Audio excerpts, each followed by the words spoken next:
Bugün sizlere Ramazan'da sıvı tüketimi hakkında bilgi vermeye çalışacağım. Öncelikle herkesin Ramazan'ı hayırlı olmasını diliyorum. Daha öncesinde nasıl vücut sıvı ihtiyacımız var ise Ramazan ayında da bu devam etmekte ve bunu maalesef iftarla sahur arasında az tüketerekten vücudu susuz bırakabilmekteyiz. Bununla ilgili yapmamız gereken temel şey özellikle iftarla sahur arasında sıvı alım, özellikle su alım oranımızı 2,5-3 litrenin altına düşmemesi gerekmektedir. Çok fazla tuzlu, çok fazla ağır yağlı yiyeceklerden kaçınmamız gerekmektedir ki böbreklerimizi Ramazan boyunca yormayalım.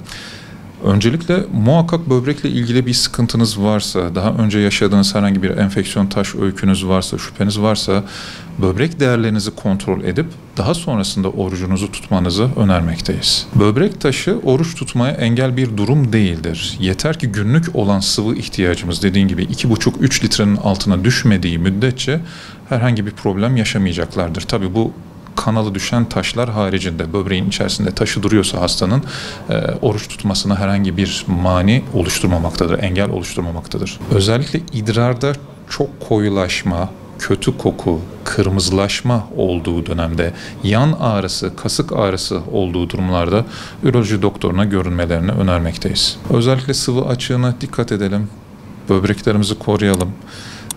Herkese hayırlı Ramazanlar diliyorum.